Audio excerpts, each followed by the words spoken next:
जय हिंद साथियों, कैसे हैं आप सभी। होप करता हूं कि आप सभी ठीक होंगे, सेफ होंगे और सुरक्षित होंगे। आज की इस वीडियो में हम सभी बात करने वाले हैं कि हाल ही में एल सल्वाडोर एक ऐसा देश बना है जिसने क्रिप्टो करेंसी यानी कि बिटकॉइन को मान्यता दी है। यानी कि क्या कहा है कि अब आप लोग हमारे देश में सारा जो ट्रांजैक्शन है वो बिटकॉइन में ही कर सकते हैं, यानी कि क्रिप्टो करेंसी में कर सकते हैं। तो क्या है इसका कारण, यानी कि जो भी बिटकॉइन में इन्वेस्ट करने वाले हैं वो आज से जान लें। इसके आज यह मेरी वीडियो जो है उन सभी के लिए बहुत ही इंपॉर्टेंट होने वाली है, क्योंकि आज मैं आप लोगों को बताऊंगा कि कैसे आप लोग एल सल्वाडोर के थ्रू आप अपना जो बिटकॉइन है उसको अपने डॉलर में यानी कि अपने करेंसी में कन्वर्ट करवा सकते हैं, या क्यों एल सल्वाडोर ने अपनी जो करेंसी है वो बिटकॉइन को अपनी करेंसी माना है। तो आइए इसी के बारे में हम थोड़ा सा चर्चा कर लेते हैं कि जो एल सल्वाडोर है, एल सल्वाडोर जो ऐसा देश है, इसकी जो लगभग 50% पॉपुलेशन, 50% लोग जो है अमेरिका में रहते हैं, वहीं पर व्यापार करते हैं, वहीं से लोग पैसे कमाते हैं। अब बात यह है कि जब वो लोग वहां पे पैसे कमाते हैं तो वहां से इन लोगों को पैसे डॉलर में मिलते हैं, जिसके कारण इन लोगों को जो करेंसी है वो अपने यहाँ अपने करेंसी में कन्वर्ट करवाना पड़ता है। भाई जब आप अमेरिका में डॉलर कमाए, मान लीजिए $10 आपने कमाया, अब उसको अपने इंडिया में लाना है तो $10 का अपने यहाँ तो 750 रुपए होगा, है ना।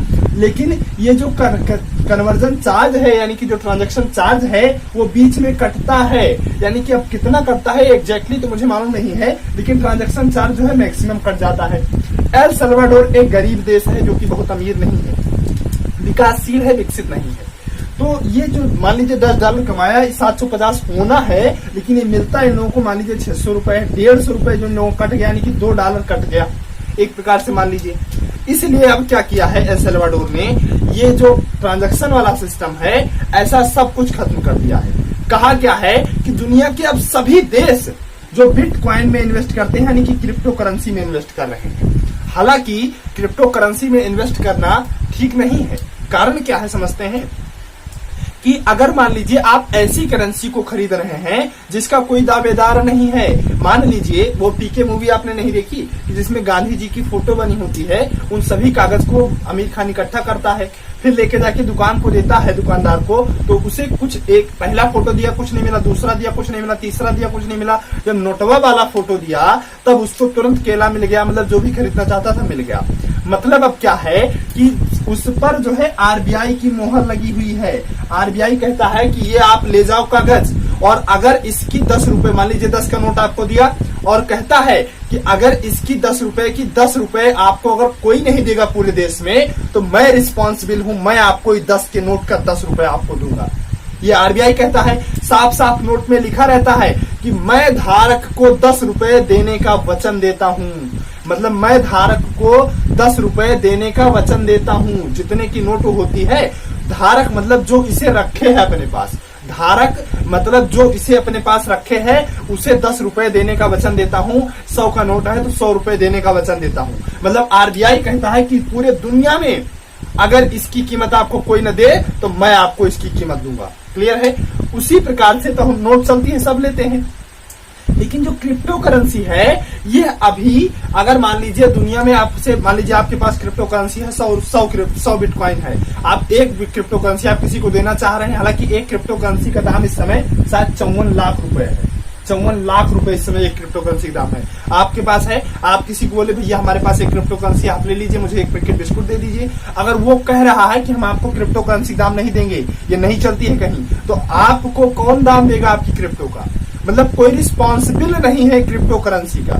दूसरी कमी यहाँ पे यह है कि ये माइनिंग द्वारा बनाई जाती है, MINING माइनिंग द्वारा, मतलब बहुत सालों साल लग जाते हैं इसको प्रोग्राम को रन करवाने में, तब जाके कहीं एक बिटकॉइन एक क्रिप्टो करेंसी बनके तैयार होती है। मतलब जब ऐसा प्रोग्राम डेवलप हो जाता है जिसका कोई काट ना हो, जिसका कोई तोड़ ना हो, ऐसा प्रोग्राम दोबारा ना डेवलप किया जा सके, तब जाके एक क्रिप्टो करेंसी बन के आती है जिसकी कीमत 54 लाख रुपए होती है। ये क्रिप्टो कीमत ओरिजिनल नहीं है, ये किसकी कीमत है, ये उस प्रोग्राम की कीमत है जिसके जैसा प्रोग्राम दोबारा नहीं बनाया जा सकता है। क्लियर है। तो अभी क्या कोई नोट जैसा होता है बिजी नहीं, जैसे आपके पेटीएम वॉलेट में बैलेंस होता है उसी प्रकार से आपके मोबाइल यानी कि ऑनलाइन ट्रांजैक्शन के लिए ही एक बैलेंस होता है। क्लियर है। लाखों लोग इंडिया के इस समय क्रिप्टो में इन्वेस्ट कर रहे हैं। हालांकि आरबीआई की गवर्नर जनरल ने भी, शक्तिकांत दास जी ने भी कहा है कि क्रिप्टो में जो लोग भी इन्वेस्ट कर रहे हैं वो खुद रिस्पॉन्सिबल हैं। हमारे यहाँ की अभी कोई मॉनेटरी पॉलिसी ऐसी नहीं आई है कि हम क्रिप्टो करेंसी को लॉन्च करने वाले हैं अपने इंडिया में। कोई पॉलिसी इंडिया में ऐसी नहीं है जो कि ये बताती है कि हम क्रिप्टो को एक्सेप्ट करने वाले हैं। ये सब बड़े बड़े आदमी जो है, एलन मस्क, ये सब पूरा खेल खेल रहे हैं, अपने को अमीर बनाने के लिए पूरा खेल इन्होंने रचा हुआ है। इसी के बीच एल सल्वाडोर की मजबूरी थी कि वो $10 को अगर अपने देश में भेजता था तो उसका ट्रांजैक्शन चार्ज ज्यादा लगता था। इसलिए अब इसने क्या कहा है कि आप अमेरिका में $10 कमाए, आप $10 की क्रिप्टो खरीद लीजिए, क्रिप्टो करेंसी खरीद लीजिए। वहां पर ये बात को समझिएगा कि आप वहां पे $10 की क्रिप्टो करेंसी खरीद लीजिए और अपने देश में क्रिप्टो भेज दीजिए। और हम ऐसा करते हैं कि क्रिप्टो को अपने देश में वैलिड कर देते हैं। मतलब अब आपको अपने देश में क्रिप्टो के बदले सामान मिलेगा। मतलब हम अपनी करेंसी को ही क्रिप्टो बना लेते हैं। क्लियर है बात को, समझ में आया? जैसे मान लीजिए आपके यहाँ अभी तक रुपया चलता हो, आप क्रिप्टो अगर चलने लगे तो जो चीज आप रुपया देकर खरीदते थे, अगर आप दुकानदार को क्रिप्टो दें और वो आपको सामान दे दे तो फिर रुपया की क्या जरूरत। तो उसी प्रकार से जब डॉलर ये यहाँ ट्रांजैक्शन अपनी करेंसी में कन्वर्ट करवाते थे तो इन्होंने कहा कि अब आप अमेरिका में ही क्रिप्टो खरीदिए और इस क्रिप्टो को लाइए अपने देश में, और यहाँ पे हमारे यहाँ एल सल्वाडोर में जो कुछ भी आप खरीदना चाहते हैं वो आपको अब क्रिप्टो के बदले ही मिलेगा। बात को समझ पा रहे हैं आप? मतलब अब इनकी जो करेंसी है वही क्रिप्टो हो गई है। तो धीरे धीरे देखते हैं आगे क्या होता चला जाता है। ये सारी चीजें आगे हम सभी देखेंगे। तो होप करता हूं कि आप ये सारी बातें समझ गए होंगे। मिलते हैं किसी नेक्स्ट वीडियो में, तब तक के लिए आप सभी को जय हिंद।